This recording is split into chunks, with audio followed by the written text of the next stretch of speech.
Breaking news. మాజీ మంత్రి కాకాని గోవర్ధన్ రెడ్డిపై కేసు నమోదు చేశారు పోలీసులు. తాటిపర్తిలోని రుస్తుం మైన్స్ లో లీజు ముగిసినప్పటికీ 250 కోట్ల విలువైన క్వార్జీ తరలించారని మైన్స్ అధికారుల ఫిర్యాదు చేయడంతో పోలీసులు యాక్షన్లోకి దిగారు. 7గురిపై ఎఫ్ఐఆర్ నమోదు చేసిన పోలీసులు కాకానిని A4 గా చేర్చారు.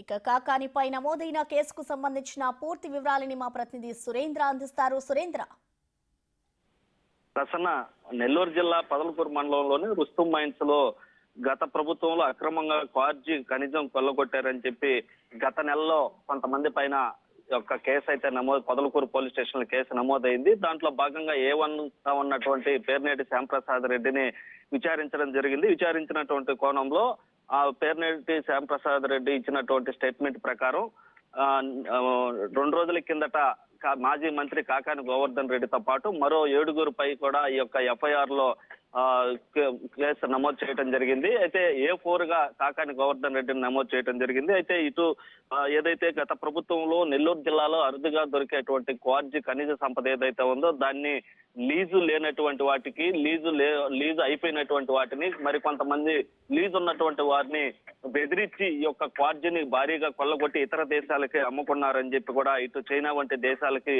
ఇక్కడి నుంచి నెల్లూరు జిల్లా నుంచి ఈ యొక్క క్వార్జీ సంపద అంతా దోచుకెళ్లి భారీగా ఈ యొక్క కోట్ల సంపదని కొల్లగొట్టారని చెప్పి కూడా గతంలో అనేక ఆరోపణలు వచ్చినటువంటి నేపథ్యంలో కొత్తగా టీడీపీ ప్రభుత్వం వచ్చినాక దీనిపైన కూడా పూర్తి దృష్టి పెట్టింది. అయితే ఈ యొక్క ఏడీ మైనింగ్ ఏడీగా ఉన్నటువంటి బాలాజీ నాయక్ ఫిర్యాదు మేరకు గత నెలలో ఈ యొక్క రుస్తుం మైన్ పొదలకూరు తాటిపర్తిలో ఉన్నటువంటి రుస్తుం మైన్ లో అప్పుడు ఆ యొక్క ఖనిజ సంపదను కొల్లగొట్టినటువంటి పైన కొంతమంది పైన కేసు నమోదు చేయడింది. దాంట్లో భాగంగా వారిని విచారించిన కోణంలో విచారణలో ఇటు కాకాని గోవర్ధన్ రెడ్డి పేరు కూడా చెప్పినట్లుగా తెలుస్తా ఉంది. దాని ప్రకారమే ఈ యొక్క పోలీసులు కూడా ఈ యొక్క పొదలకూరు స్టేషన్ కి సంబంధించినటువంటి సిఐ ఆధ్వర్యంలో జరుగుతున్నటువంటి విచారణలో ఆ యొక్క కాకాన్ని A4 గా చేర్చడం జరిగింది. మరో 7గురిని కూడా ఈ యొక్క ఎఫ్ఐఆర్ లో చేర్చడం జరిగింది. నిన్న ఒక ఇద్దరిని గూడూరు కోర్టులో కూడా హాజరుపరచడం జరిగింది. అయితే ఇటు మొత్తం మీద కూడా ఇటు ఏడీ బాలాజీ నాయక్ కేసు ఫిర్యాదు మేరకు ఇటు రంగంలోకి దిగినటువంటి పోలీసులు ఈ యొక్క క్వార్జీ మీద ఎన్ని కోట్ల మేర ఎంత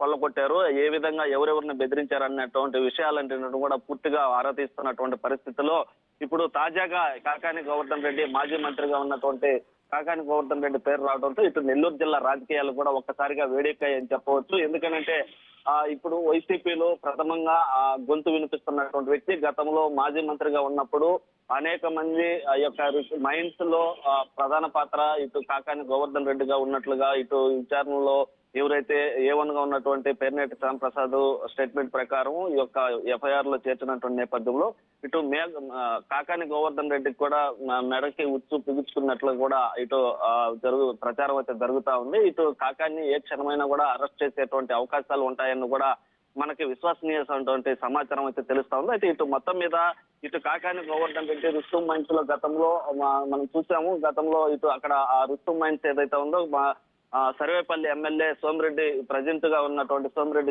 ఎమ్మెల్యేగా ఉన్నటువంటి సోమిరెడ్డి చంద్రమోహన్ రెడ్డి గతంలో అక్కడ నిరాహార దీక్ష చేసి ఆ యొక్క రుస్తుం మైన్ ని అంతా కొల్లగొట్టి ప్రజాధనాన్ని అంతా కొల్లగొడుతున్నారని చెప్పి కూడా గతంలో కూడా అక్కడ నిరసన ధర్నా చేసినటువంటి పరిస్థితులు కూడా ఉన్నాయి. ఆ నేపథ్యంలో అప్పుడు వైసీపీ ప్రభుత్వం అధికారంలో ఉండటంతో ఆ యొక్క క్వార్జీని ఇటు అప్పుడు ఎవరు పట్టించుకోలేదని ఇటు అధికారులు కానీ పోలీసులు కానీ దాన్ని ఎవరు పట్టించుకోకపోవడంతో ఇప్పుడు కూటమి ప్రభుత్వం అధికారంలోకి రావడంతో ఈ యొక్క కేసునంతా కూడా ఆ రుస్తుం మైన్స్ ఎంత మేర ఈ యొక్క క్వార్జీని కొల్లగొట్టారన్నటువంటి విషయాన్ని వెలికి తీసి ఈ యొక్క దాంట్లో ఎవరెవరు పాల్గొన్నారన్నటువంటి వారి అందరి పైన కూడా కేసులు నమోదు చేసి జైలుకు పంపించేటువంటి పరిస్థితి అయితే ఇక్కడ నెలకొంటుంది. అయితే ఇటు మొత్తం మీద కూడా ఈ యొక్క రుస్తుం మైన్స్ గత వైసీపీ ప్రభుత్వంలో ఈ యొక్క ఖనిజ సంపదని ఎవరైతే తోలగొట్టారో వారందరికీ కూడా ఈ యొక్క మెడకి ఉచ్చు బిగించుకునేటువంటి అవకాశం ఉంది.